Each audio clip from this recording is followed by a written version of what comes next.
In 1952, Cuban dictator Fulgencio Batista rose to power thanks to the support from the USA.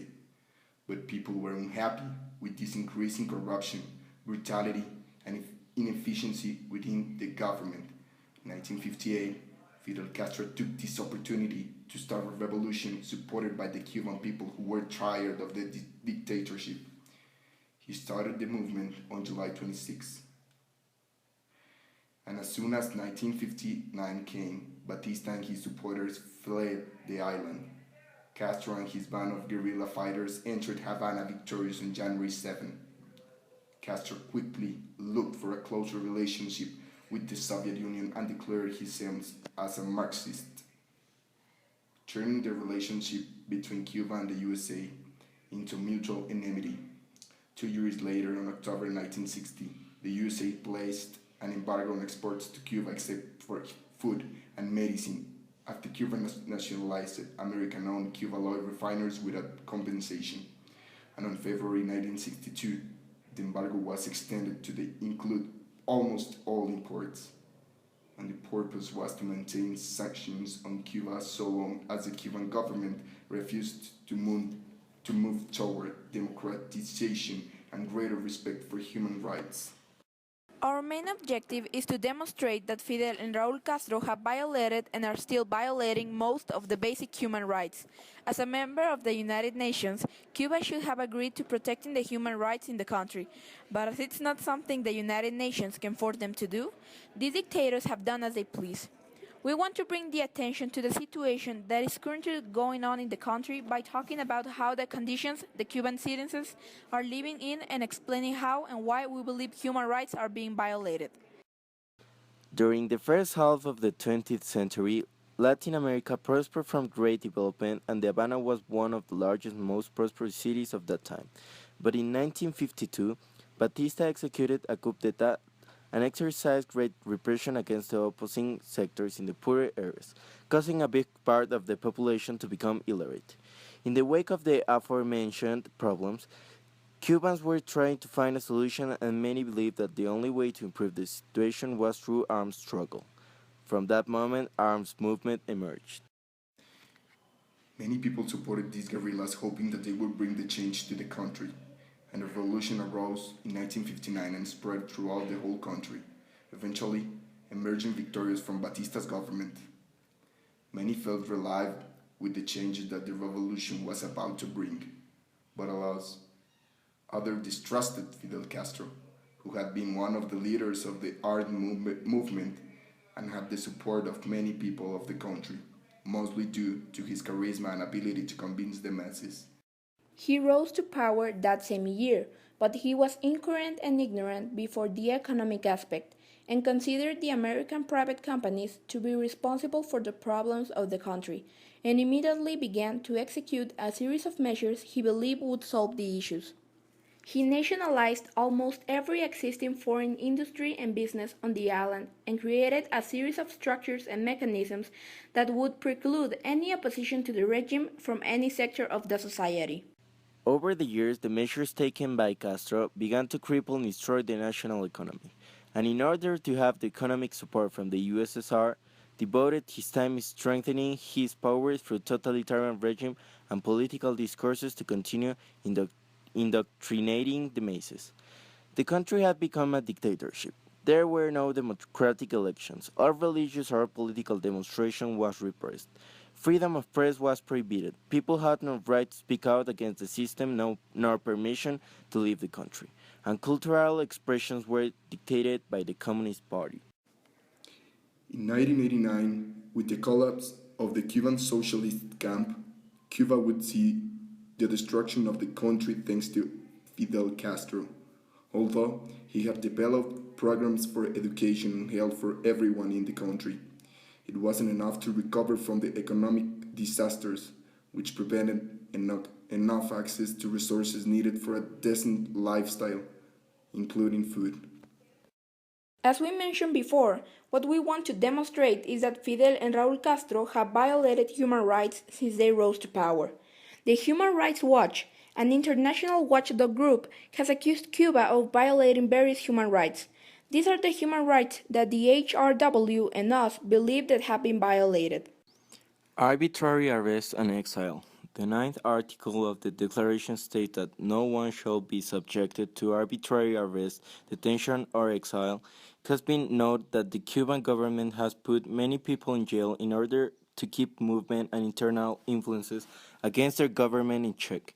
In the last 4 years, the Cuban government has released dozens of people who were in jail, but with the condition that they accept exile as a condition of their freedom. Unfair or no tribunals at all. The 10th article says that everyone is entitled in full equality to a fair and public hearing by an independent and impartial tribunal, in the determination of his rights and obligations and of many criminal charges against him. Part of the situation described in point A, the people are being arrested without any jury deciding they were guilty or not for committing a crime. No freedom of movement. In the Article 13, it is written that everyone has the right to leave any country, including his own, and to return to his country. One of the most popular violations of human rights in Cuba is that the government doesn't allow its people to leave, and if they escape and come back, they are put in jail. No freedom of expression. The Article 19th clearly states that everyone has the right to freedom of opinion and expression. This right includes freedom to hold opinions without interference and to seek, receive, and impart information and ideas through any media and regardless of frontiers. Another popular violation of the human rights by the Cuban government is that it controls all media outlets in Cuba and restricts access to outside information, severely limiting this right. No freedom of assembly. In the 20th article, it says that 1. Everyone has the right to freedom of peaceful assembly and association. The reason that this right is violated is because the government imprisons anyone who tries to assemble or make a movement in order to avoid anyone trying to go against the government. No right to take part in the government. Article 21 states that the will of the people shall be the basis of the authority of government. This will shall be expressed in periodic and genuine elections, which shall be by universal and equal suffrage and shall be held by secret vote or by equivalent free voting procedures. Pretty obvious that this right is also being violated because the government in Cuba is currently a dictatorship with serious limitations for the people and their opinions. Bueno, estamos aquí con mi papá. Mi papá es un cubano que vive actualmente en México. Papá, quiero preguntarte, ¿cómo era la vida en Cuba cuando tú vivías allá? ¿En qué periodo o qué periodo viviste? Bueno, viví allá desde que nací hasta el año 1991. O sea, justamente cuando se desapareció la URSS, ¿no? Un par de años después, todo el esquema de la perestroika, la glasnost, la caída del muro de Berlín y todo eso es del año 89. ¿Y cómo era la vida? La vida era totalmente ausente de lo que pasaba en el resto del planeta.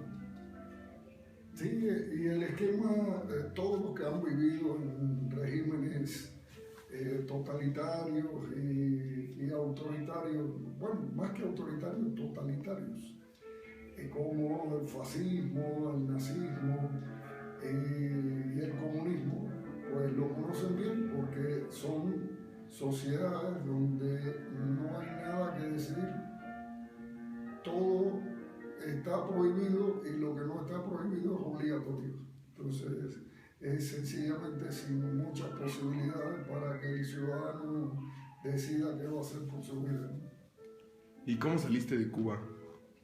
Bueno, por una serie de trucos ahí, fundamentalmente apoyados en una aceptación del Colegio de México para hacer una maestría. Pero a ver, relátanos un poquito. No, es complicado porque en principio ni la universidad ni el Ministerio de Educación Superior para lo que yo trabajaba querían autorizar la salida del país a hacer la maestría. Y entonces, felizmente hubo una amiga, y claro, eso no lo entienden aquí, porque incluso ahora los cubanos tienen posibilidades de sacar un pasaporte. En la época en que yo salí, no había forma de sacar un pasaporte si no era autorizado por un organismo gubernamental, o sea, por el organismo para el que uno trabajaba. Y entonces, dado que en la universidad y en el ministerio no querían solicitar el pasaporte, hubo que buscar una alternativa en la que una amiga convenció al director de una editorial para que solicitara el pasaporte como si yo viniera a presentar un libro.